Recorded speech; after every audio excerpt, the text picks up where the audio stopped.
Monsieur Morrison est propriétaire d'une petite entreprise. Seules 4 personnes y travaillent. Un jour, il arrive au bureau et ne trouve pas ses pantoufles préférées, celles qu'il enfile tous les jours pour travailler. L'homme les cherche partout et les repère finalement sur le toit du bâtiment.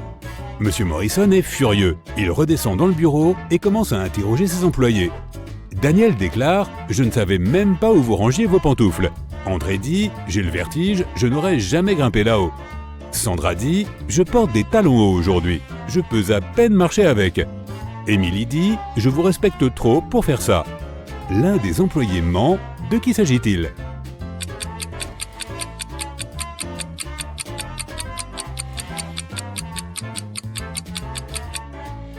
C'est André. Il dit qu'il a le vertige, mais sur son bureau, il y a une photo sur laquelle il fait du saut en parachute. Le petit ami de Mélissa l'a demandé en mariage et lui a offert une magnifique bague sertie d'un diamant. La jeune fille a peur de la perdre. C'est pourquoi elle la garde précieusement dans une boîte sur sa table de chevet. Un jour, après une longue et difficile journée de travail, la jeune fille rentre chez elle et se met directement au lit. Quand elle se réveille, la bague a disparu. Mélissa appelle la police, il demande à 3 suspects, la colocataire de Mélissa, son meilleur ami et sa voisine, ce qu'ils ont fait la veille au soir. Hélène, la colocataire de Mélissa depuis 3 ans, déclare que Mélissa avait effectivement l'air très fatiguée. Elle a pris le thé qu'Hélène lui a préparé et s'est retirée dans sa chambre à 22h. Hélène dit s'être couchée peu après. Eric, le meilleur ami de Mélissa, dit qu'il est venu rendre visite à Mélissa vers 23h30. Elle dormait déjà, mais il a vu une boîte à bijoux ouverte sur la table. Elle était vide. Eric a été surpris et est parti immédiatement après. Brenda, la voisine, raconte qu'elle souhaitait emprunter un livre à Mélissa. Mais quand elle l'a appelée, elle n'a pas répondu. Alors Brenda a décidé de ne pas la déranger si tard dans la nuit. La police comprend vite que l'une de ces personnes ment. De qui s'agit-il?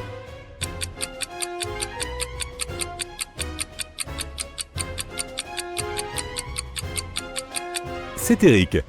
On lui a simplement demandé ce qu'il avait fait la veille au soir. Mais il a mentionné la boîte à bijoux. Il savait donc que la bague avait disparu. Un groupe d'amis va faire du camping. Ils trouvent un joli coin de forêt près d'une rivière. Ils ont prévu d'y passer une semaine. Mais le 3e jour, Chris disparaît. Le reste du groupe se rassemble près du feu de camp pour savoir où il peut être. Paul dit « Nous n'avions pas assez de bois de chauffage. Je suis allé plus loin dans la forêt pour en trouver. Quand je suis revenu, Chris était déjà parti. » Ashley dit « J'étais près de la rivière en train de laver mon t-shirt. Je l'avais taché avec du ketchup pendant le déjeuner. » Nancy dit « Je ne me sentais pas bien, alors j'ai décidé de faire une sieste. Je dormais quand une chouette m'a réveillé. » L'un de ces jeunes gens ment. Sais-tu de qui il s'agit?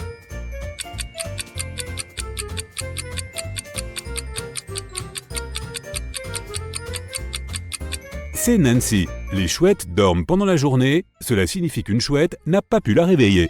Quelqu'un a provoqué une fuite de gaz dans l'appartement de Marc. Heureusement, ce dernier l'a remarqué. Il appelle la police.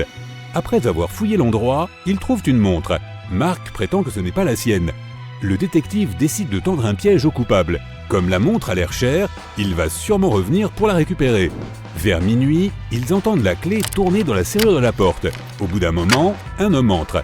Il tient une bougie allumée dans ses mains. Au début, le détective veut arrêter l'homme. Mais au bout d'un moment, il comprend que ce n'est pas la personne qu'ils attendaient. Comment a-t-il compris?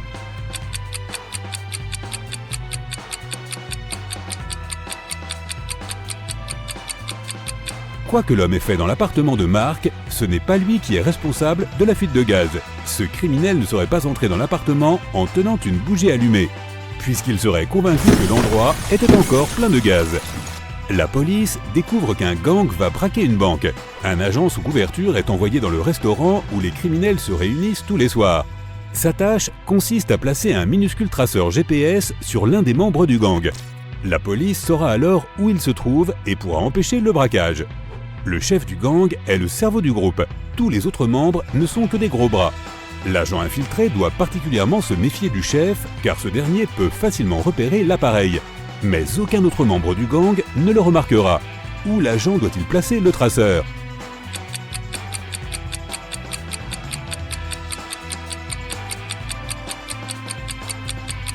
Sur le sac à dos du chef de gang.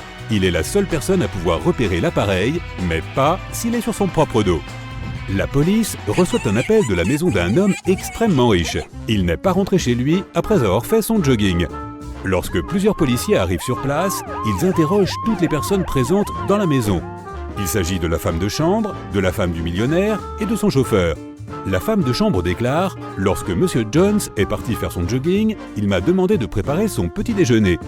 Je me suis immédiatement mis au travail, mais cela fait 3 heures et il n'est toujours pas rentré. » L'épouse est tout aussi inquiète. « Je l'ai vu ce matin, mais il était pressé. Nous nous sommes juste dit bonjour et je suis allé travailler. » Le chauffeur dit à la police qu'il a attendu son patron dans la voiture en consultant ses fils d'actualité. Qui sait quelque chose sur la disparition du millionnaire?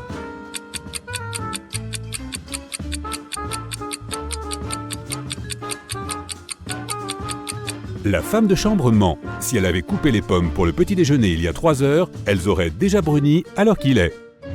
Shirley a décroché un nouvel emploi en tant que vendeuse. Elle est très heureuse de recevoir son premier salaire. Elle va se promener dans le parc et décide de s'offrir une glace. Elle sort de l'argent liquide, mais une puissante rafale de vent fait voler l'argent de ses mains. La jeune fille réussit à le ramasser, mais elle réalise alors qu'il manque un billet de 10 €. Shirley regarde autour d'elle. L'une de ces personnes a dû prendre le billet. Peux-tu identifier le voleur?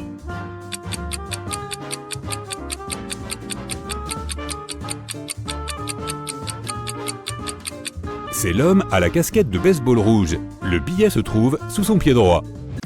Il était une fois une forêt magique dans laquelle vivaient 32 sirènes, 43 elfes, 26 licornes et 57 fées.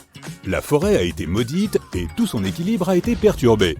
Et les sirènes ont commencé à vivre sur la terre ferme. Ce faisant, elles ont chassé les elfes qui se sont implantés sur les territoires des licornes. Les licornes ont commencé à perdre leur pouvoir magique.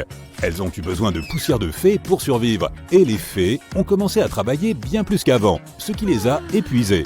Tu peux utiliser un de ces 4 sorts. Le premier fait disparaître les elfes. Le second permet de déplacer les sirènes sur le territoire des licornes plutôt que sur celui des elfes. Le troisième soigne les espèces de la forêt, mais seulement celles composées d'un nombre pair d'individus. Le dernier sert à transformer les licornes en fées. Quel sort vas-tu utiliser pour rétablir l'équilibre de la forêt?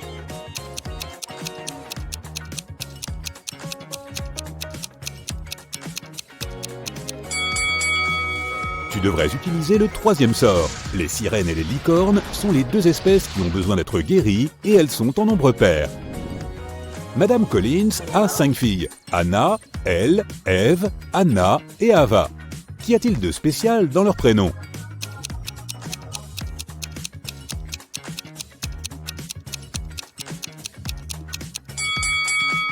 Elles ont toutes des prénoms palindromes, c'est-à-dire que tu peux les lire de gauche à droite ou de droite à gauche de la même façon.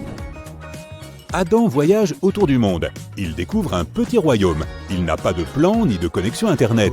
Il va là où le vent le porte.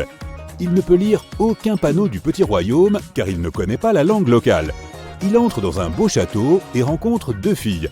Il s'avère que ce château est celui de la famille royale et personne n'est autorisé à entrer. Les filles acceptent de ne pas le dénoncer, mais il doit deviner laquelle des 2 est la princesse. Peux-tu l'aider?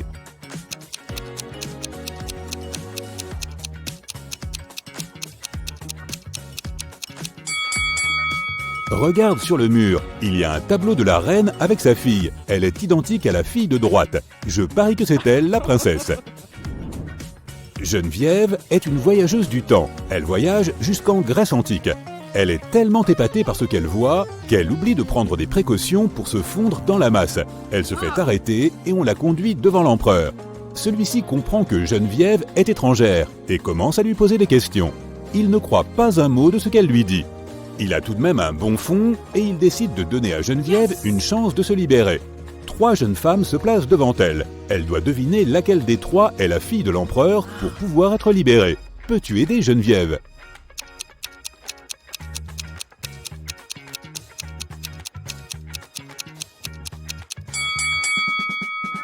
Regarde, cette fille a exactement le même collier que l'empereur. C'est sûrement sa fille.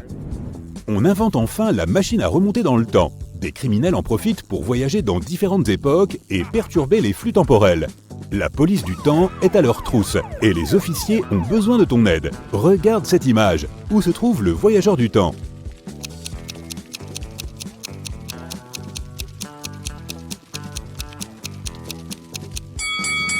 C'est ce gars-là. Regarde sa coupe de cheveux. Elle est bien trop moderne pour l'époque. Les gens de cette époque n'allaient pas chez le coiffeur. On passe à l'époque de la conquête de l'Ouest. Est-ce que tu repères l'intrus?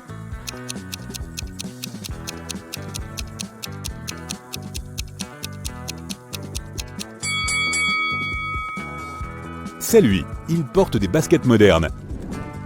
Arrêt suivant, on part dans l'Égypte ancienne. Regarde très attentivement cette image et trouve l'intrus.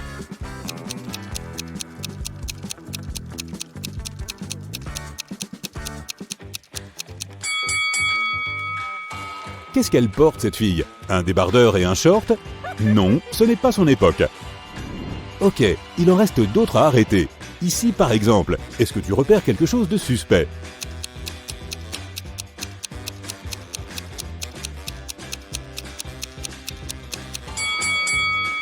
Je ne pense pas que les téléphones portables existaient à l'époque. C'est lui l'imposteur. Ok, encore une image de l'âge de pierre. Qui n'a rien à faire ici?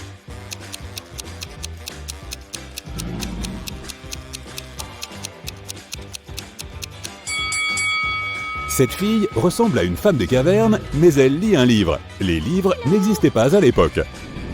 Super, il ne nous reste qu'un seul voyageur à arrêter. Il se cache au Moyen-Âge. Regarde attentivement l'image et dis-moi ce que tu en penses.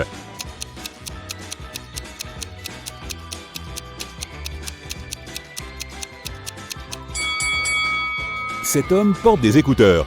Oui, c'est lui qu'on cherche. Monsieur Thompson est chez lui en train de lire le journal. Il entend soudain un bruit venant de l'extérieur. Il sort et il découvre que quelqu'un a accidenté sa voiture. Il interroge ses voisins pour savoir ce qu'ils étaient en train de faire au moment des faits. Scarlett répond qu'elle était à la maison en train de jouer aux jeux vidéo. Charles dit qu'il vient de rentrer d'une promenade avec son chien. Tessa répond qu'elle faisait du jardinage juste derrière sa maison. Qui ment?